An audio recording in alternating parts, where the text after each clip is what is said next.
My name is Chama. Welcome to my YouTube channel, and in this video we are going to talk about neuromuscular junction. So neuromuscular junction is one of the interesting topics in physiology. So neuromuscular junction. So in this video, this is how we are going to explain this neuromuscular junction. Firstly, we would want to know why are we talking about this neuromuscular junction? Why are we talking about it? Is it important? And then we would want to identify some of the main structures or certain structures that we should know for us to understand this neuromuscular junction better. And thereafter, we'll explain now what is really happening at this junction. Okay, so let's discuss neuromuscular junction in that order. Alright, so why neuromuscular junction? Why is it important for us to understand neuromuscular junction? Okay, first of all, what is neuromuscular junction? So neuromuscular junction, it is the connection of a nerve and a muscle tissue. So this is where the nerve tissue connects to a muscle tissue. Alright, why is it important for a nerve tissue to connect to a muscle tissue? Well, for muscles to contract, there should be some form of communication between the nerve and the muscle. Alright, there should be some form of connection between the nerve and the muscle. So there are transmissions that are taking place at this junction. Alright, so what are the main structures that we can find at this junction? Alright, so we've talked about the nerve and we've also talked about the muscle tissue. So we have this nerve coming. So this is the axon, and then this here, down here, it's the axon terminal. So this is the nerve part.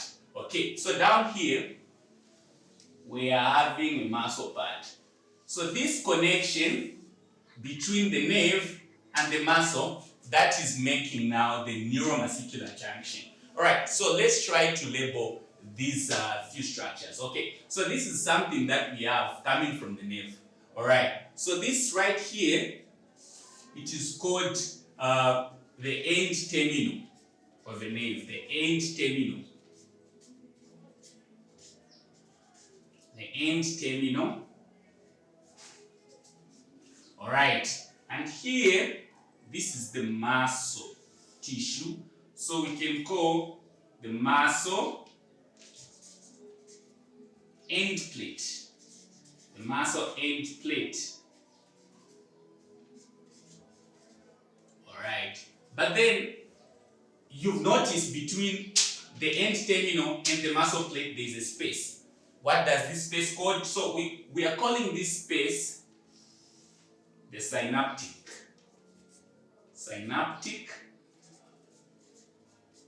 Synaptic cleft.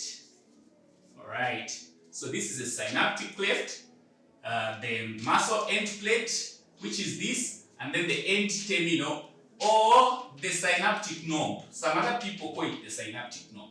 So, but we can call it the end terminal of the nerve. Alright, so now inside the end terminal of the nerve, there are some small structures that are called vesicles. There are some more structures that are called vesicles. So these vesicles houses a chemical which is released in this synaptic cleft. So this chemical which is released in the synaptic cleft at a neuromuscular junction, it is called acetylcholine. I know these words can be somehow tricky, but you need just to master them. Acetylcholine.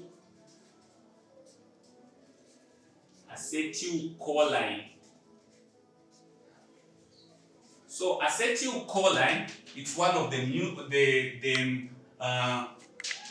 transmitters, the neurotransmitters that are there in the body. So there are various neurotransmitters that we have in the body.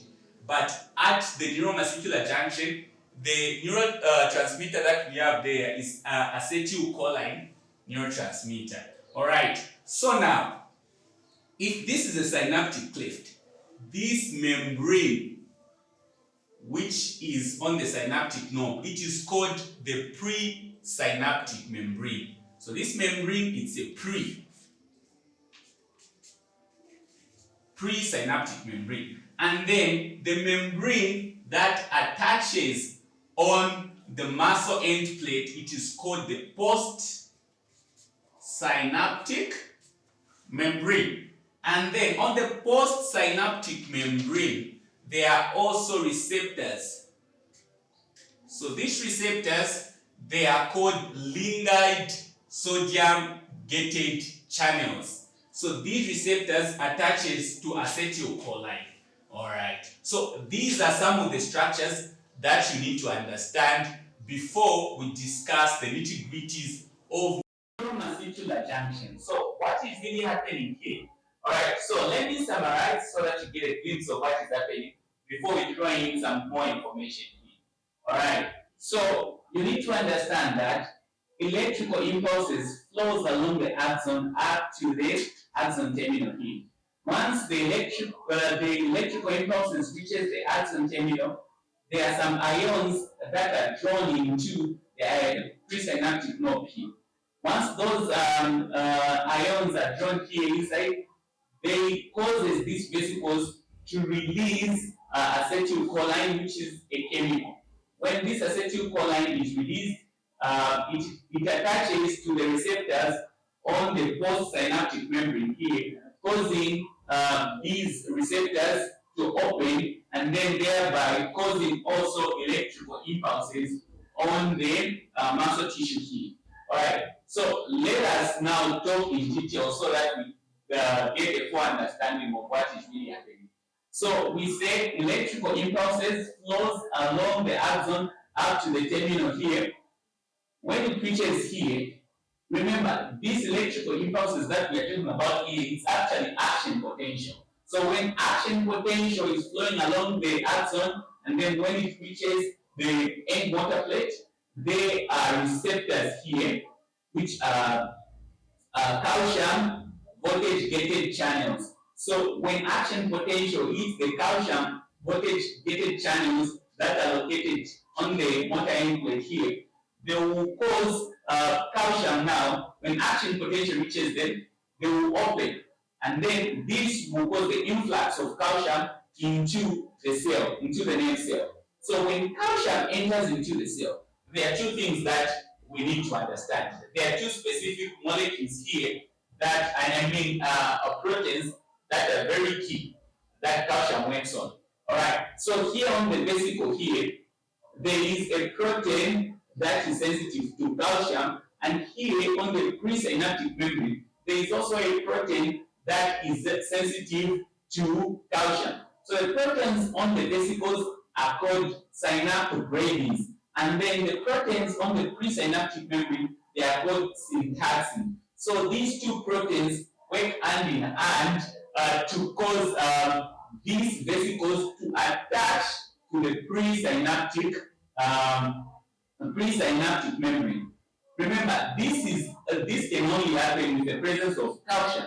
So first, action potential reaches the motor end plate, causing these calcium-gated channels to open, and then when calcium is present, it will react, it will cause these vesicles to attach to the presynaptic membrane, of course with the help of these synaptobrevids and then these syntaxins, these proteins. And then once that happens, it will cause a situation that will look like this on the presynaptic membrane. So these vesicles will attach to the presynaptic membrane. Now remember, these vesicles, as we earlier talked about, they houses acetylcholine. So when it attaches to the presynaptic membrane, eventually it will open, causing a situation more like this. So when this open on the synaptic plate end here, the acetylcholine inside the vesicles will be released into the synaptic plate. So when this acetylcholine is released into the synaptic plate, it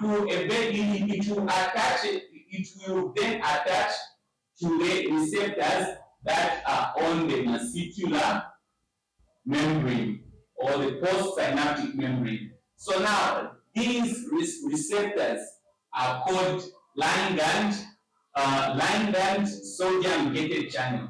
The word ligand means a form of a chemical. So these receptors, they do open whenever acetylcholine attaches to them. So these ligand sodium channels opens when acetylcholine attaches to them. So by opening these receptors, they allow sodium to go into the muscle cell. So when sodium goes into the muscle cell, it depolarizes the muscle membrane. So when that happens, it can thereby it can stimulate muscle contraction thereafter. So now we want to know what will then stop the attachment of acetylcholine to these receptors when we have so much attachment such that these membranes depolarize and muscle contraction is taking place. Now, what will stop the attachment of acetylcholine? All right. So there is an enzyme called acetylcholinesterase. Acetylcholinesterase enzyme. So what this enzyme does is that it will break down this acetylcholine into acetate and choline, and later this acetate and choline, they are reabsorbed into the postsynaptic, into the presynaptic membrane, and also being later used to make acetylcholine, which will be used later if acetylcholine is needed into the synaptic cleft. All right, so that is all you need to understand about the neuromuscular junction.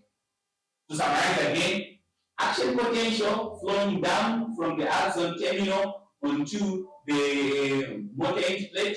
When it reaches the motor end plate, it causes the calcium gated or voltage gated channels to open, causing calcium to go in. When calcium goes in, it allows this, it causes these vesicles to attach to the presynaptic membrane, thereby causing exocytosis, acetylcholine being released into the synaptic cleft.